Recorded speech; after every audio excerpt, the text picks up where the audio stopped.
from lunch. So the last panel we had was on brands, and John asked the panel, what is the new black in brands? And one of the person, Mark, who's sitting here, said the new thing is going to be the verticalization of social networks. So we aim to please. We have someone from a vertical social network. Nirav Tolia is the CEO of a company called Nextdoor. Nextdoor is funded by actually Bill Gurley, who you saw this morning. But before that, you were at ePinions and Shopping.com. That's correct. So a number of good things. Why don't you just tell us a little bit about what Nextdoor is doing? So Nextdoor is a private social network for the neighborhood. And we're a relatively new company. We launched nationally 13 months ago. And we're interesting, particularly in the context of this conference, because we really sit at the intersection of social and local. And mobile is a piece of local, obviously, but we are a social network that is all about one of the most important local communities in each of our lives, and that is the neighborhood. It's an interesting kind of social network because typically we think of social networks as collections of our friends, but as most of you guys probably will agree with, we aren't really friends with our neighbors. We know them. We can be friendly with them, but we typically aren't friends with them. And so it turns out that there's tremendous value to connecting with these people still, and that's what we're trying to create with Nextdoor. So Nextdoor is an interesting, if you look at it, it really is built around the people who live right around you.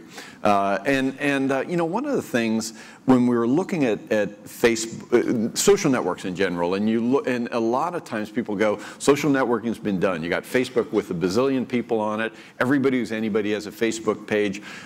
Isn't everything just going to be a little piece of Facebook or a feature of Facebook? You guys have come in and started a new social network. So how do you kind of look at that? You know, when you think about it both for yourselves but more broadly across the space in social networking, how do you look at sort of how you get out of the Facebook shadow? Well, when we started the company, we said to ourselves, it's clear that social networks have become mainstream and ubiquitous, and they have enormous user bases, and there isn't only one social network. There's Facebook for friends and family, there is LinkedIn for connecting with business colleagues, there's Twitter to connect with people and topics that interest us, and we asked ourselves the question, if social networks have become a great way for us to follow parts of our identities, is there a piece of our identity that's missing from these three major social networks? And we had this interesting experiment where we said, when you go to a party to introduce yourself to someone, what are the kinds of things that you say about yourself? What are the parts of your identity that you reveal? You usually say, hi, I'm so-and-so. I came to this party because I'm friends with this person who was invited to the party, and that sort of covers the Facebook sphere. And you might say, I went to college in this place, which is also Facebook. The person might ask you, where do you work? And that's really the LinkedIn sphere. The person that you're talking to may say, hey, are you a Giants fan? Or what are you doing this holiday season? And that may be covered by the Twitter part of your identity. But we almost always are asked, where do you live? Where are you from? And if you go to a party in San Francisco and someone says, hey, do you live in the city? You say yes, and the person will say, where in the city do you live? What neighborhood do you live in? And it was really a light bulb moment for us because, you know, we said to ourselves, boy, there's a giant part of our identities that isn't really covered by one of these social networks. We did a little bit more digging, and we found out that the Pew Institute reports that only 2% of our Facebook friends are our neighbors. And so when we started to dig in this thing a little bit more, we realized that the neighborhood can be a very, very valuable social network. We've just lost touch with the people in our neighborhoods. And so can you build a platform that will reconnect us to those local communities? And if you do, what will happen? And that's really where we are. So when you look at building this, and we'll talk a little bit more about adoption in there, but when you look at building it, a lot of social networks building on Facebook are using Facebook as connectors, but is that a relevant connection for you, or just not that helpful because that Venn diagram doesn't really? Well, we have tremendous respect for Facebook, and it's obviously a juggernaut, and it's one of those companies that is sort of a once in a lifetime thing. You know, in our lifetime, how many Facebook caliber companies will be created? Probably not that many. That being said, Nextdoor is actually very different, and in particular, we focused on three things to build Nextdoor that are quite different than Facebook, and in many ways preclude us from using Facebook Connect, preclude us from using search engine optimization. And you do not use Facebook Connect? We do not use it today as a sign-in mechanism. So the three things that we focused on, first and foremost, is privacy.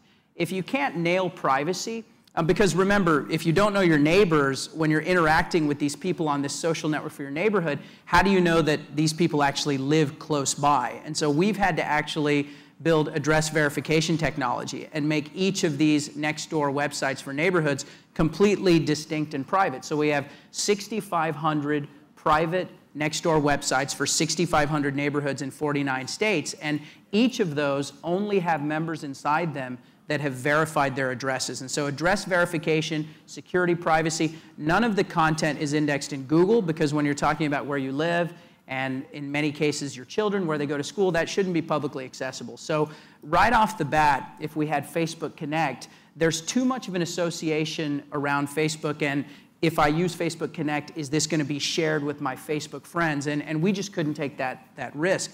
The second big difference relative to Facebook, Facebook is all about virtual connections with people. It's very easy to connect with people. But in our world, you have to be able to invite your neighbors without knowing their email addresses, because you probably don't know many of your neighbors' email addresses. So we've had to build offline invitation mechanisms, like postcard invitations and flyers. I mean, it's like in the mail. You talked about Bill Gurley, you know, the first board meeting when I went to him and said, we're going to actually pay to let our members send postcards. You know, he said, I don't really like atoms, I like bits. You know, I don't like things that are in the physical world, but today our members send 15,000 postcards and flyers inviting other people to Nextdoor every single day. So if I want to put my neighborhood on, I work with you guys and I get some postcards and I just send them out to 131. You go to nextdoor.com, right. You put in your address. Either there is an existing neighborhood in your area, in which case you have to verify you live there and you can join. Or if there isn't an existing neighborhood, you draw the boundaries with our help of your neighborhood, and then you have 21 days to get 9 other people on the platform. And we do that because we don't want to have this... You don't want the one everyone hates to start the... We don't want to have this empty bar syndrome that you have with many social networks. The old weird guy on the corner or something like that. The weird guy probably isn't going to join because he won't be able to invite, you know, the 9 other people. But you can invite people with emails, with postcards, with flyers, et cetera. Interesting. So are you finding that this is something close neighborhoods use to communicate better, or neighborhoods that aren't close use to get closer? Do you have enough data on that? So we have, you know, many thousands of neighborhoods that are using this across the country, and we find that they're using it whether they're in a city like San Francisco, where we have many neighborhoods using Nextdoor, or suburban areas, lower income areas, affluent areas. I mean, this notion of being able to connect with the people around you, that's not socioeconomic or demographic in nature. That's actually a universal thing. What we find is, based on where you are, you may talk about different things. So the people in Menlo Park that are already pretty tight-knit, they may be talking about the block party and the barbecue. The people in Pacific Heights in San Francisco that may not know each other are talking about crime and safety. And they're talking about making sure that the pothole that's on the corner of the street can get fixed. And so the neighborhoods may talk about different things, but this notion of the value of being able to connect with your neighbors, that truly is universal. So in doing these, I've learned that one question never to ask a startup CEO is, how's it going? Because they'll tell you, I can tell you what you're going to tell me. Great. So let me ask you a different question. When you started this, and you've been around 13 months, you started with a certain vision, a certain idea of what you were going to do, a certain value you were going to bring. What surprised you as you've gone through? What didn't you anticipate? Well, I'll tell you what has been surprising, you know, as a way of maybe combating the everything's always great, you know, for startup CEOs. I'll tell you what's been surprising hard and potentially disappointing, and I'll tell you what's been surprising positive. So surprising hard and disappointing is it's very, very, very difficult and time-consuming to build this kind of hyper-local social network. So if you think about Instagram, I think, was founded around the same time we were. They launched earlier. It took us a year to even launch because we had to build address verification and all this other stuff. Instagram is now at 100 million users.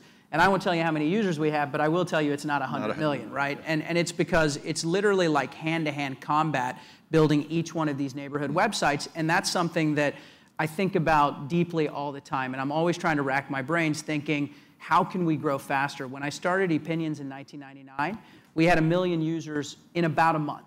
We haven't been able to grow that fast with Nextdoor because we're actually bringing people together that may not know each other. So that's been surprising difficult. Let me just ask on that before, we also want to hear surprising good too, but when you do that and you've seen growth, is it sort of like 1, 2, 3, and then you get to some sort of number and then all of a sudden like 50% of the neighborhood's on and then everyone says, oh, well, I better get on or they'll talk about me, or what? It follows a similar trend that I think most social networks follow, which is it's almost like a viral organism in each of these communities. It takes a while to gain critical mass, but once it gains critical mass, and we define critical mass as something like 50 people in a neighborhood have come online, it tips very quickly, and then it starts to grow. Because then you talk about the people who aren't online and they want to find out. Well, then I think at that point, you don't have a mechanism to quickly talk to 50 of your neighbors, right? If it's only 3 or 4, maybe you do. Surprising good, and I think this is surprising in general. We certainly didn't think this when we started the company. The sorts of things you talk about with your neighbors are not status updates and photo sharing. It's getting a recommendation for a plumber. It's maybe selling a used pair of skis. But what's been surprising, interesting, and good for us is 20% of the information is related to crime and safety. And so we believe that we can build a platform with neighbors' help that really can be about public safety and decreasing crime rates. And if you think about it, it makes sense that we should be able to use technology to create not just stronger neighborhoods, but safer ones. And that has been a really gratifying part of the experience. You know, that's something, I live in a fairly close-knit neighborhood. We're communicating using using Yahoo Groups. Sure.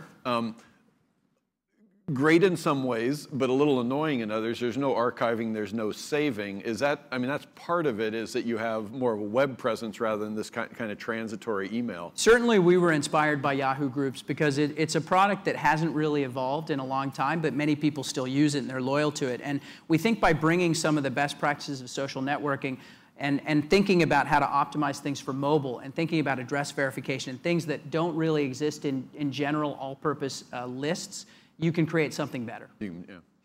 So let's talk about mobile, because you guys, you know, obviously it's social, clearly. It's clearly local. You're talking about neighborhoods, and you know there's a very strong location part.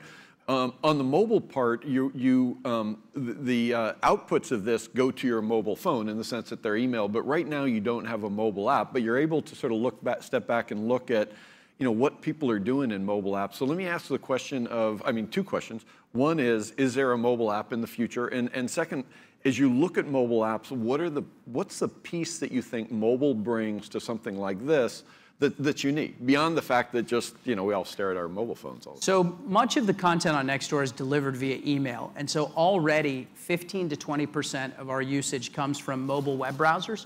So people are accessing and using the service on their that's just a function of people are looking at more stuff on mobile. We do have a responsive web design, and we've optimized it, you know, for entry of content and consumption of content on the mobile screen. But to your point about what can mobile as a dedicated app, and I think most consumer internet companies will build dedicated iOS and Android apps, and we're no different. What can we really bring to the table? So the first is many of the things that are posted on Nextdoor, there's an immediacy of information that's needed. So if someone says, I just saw someone suspicious trying out neighbors' doors, does anyone know who that person is? That isn't the kind of message that is really valuable 12 hours later. It's something that you need to get out to people immediately, right? And so being able to access that on the phone wherever you are and respond to it, that's actually a really important thing. And we should be able to do that more quickly with mobile. The location being built in, so GPS on the phone, that's also really interesting. If you actually post something like, I see a dog who appears to be lost, and we can tag the location of that post, that's also really valuable in a way that doesn't make sense if you're just sitting at your desk. We think about more interesting things like, you know, Travis, the CEO of Uber, has created an incredible service, and it's almost futuristic. You push a button and a car comes, right? Imagine if in the future, if you're in distress in your neighborhood or you see something suspicious, you push a button on our app and your 5 closest neighbors are notified and they can come and help you. These are the kinds of things that we would build into a native app that we can use all of the smartphones technology to facilitate. So, I mean, one of the things we talked about in the security area is, you know, security right now is someone's breaking into my house, but there's a whole gradient there of, you know, I've gone away for the weekend, did I remember to close my garage door? That maybe ADT doesn't want to come out and answer that question for you. Are you seeing those sorts of things? Like I said, 20% of the content is things like that. It's, I've left my garage door open, can someone please go and close it? It's, I'm out of town and there's an alarm. Is it because the wind is really strong or because something is really going on? Can someone just go look at my house and tell me if things I've are lost okay? my keys on the sidewalk, et cetera, right? I mean, many times there is suspicious information reported and people are at work and they literally will write back to the poster saying, I live at this specific address. Did you see it there? Because I'm currently at work. Or they'll say, I'm currently at work. Can you just walk over and make sure everything's okay? Yeah.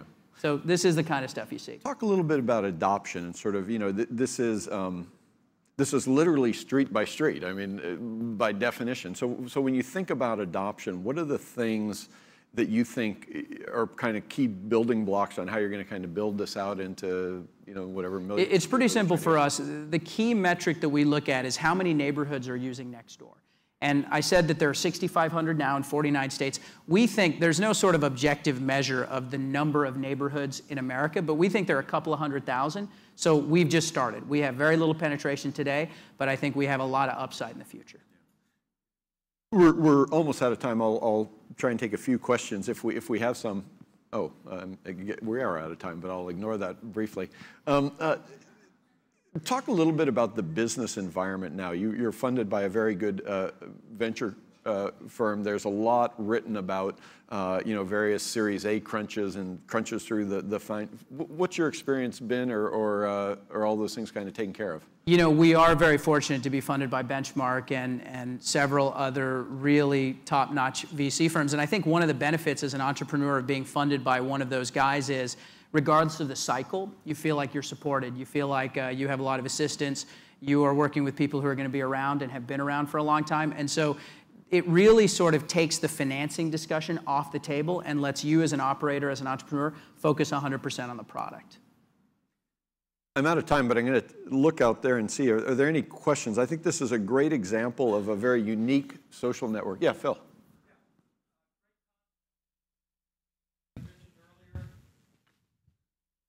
He said, great concept, and he signed up, and he mentioned something earlier. And I'm on the hook to sign up neighbors, which I have not yet done. So curious what the drop-off is between that initial enthusiasm and then taking the next step to sign up. And by the way, you guys also do a great job, and I have no excuses. You've given me many ways to sign up neighbors. I've simply not done it. So what's the drop-off? Yeah, one of the more controversial things that we've done is create a fair amount of friction when you first start using the product, because we want people to have a really good experience. And it's counterintuitive to say you have to actually get 9 of your neighbors to join in 21 days. But we feel like without that critical mass, you don't have a good experience, right? We generally see a pretty high conversion. And the reason is you can't just come to the website and boom, you've got a neighborhood that you've claimed and you're off to the races. You have to fill out an application, which you probably remember. You have to actually draw the boundaries. You have to name it. And then that 21-day period is one where we will encourage you and we'll give you extensions and we'll give you hand-holding. And as a result, the conversion is actually pretty high. I mean, what we typically see is if it's someone like you who really has passion for it but may not know his neighbors or may not have the time, generally that person will pass the baton to someone else in the neighborhood and say, you know, I signed up because I thought this was a great idea, but this is the person who generally organizes things in the neighborhood. And so as I told you backstage, if you get us the name of that person, we'll help facilitate the transfer and then it'll go well. So you're really looking at those block captain kind of things. Like any other online community, there is a hierarchy of users, and we're looking for those people who are extremely passionate about their neighbors to get things started. Phil, you're on the hook. You have to report back next time. I'm getting the evil eye both from here and here, so I am going to thank Rob and wish you the best of luck, and we'll move it along. Thank you for having me.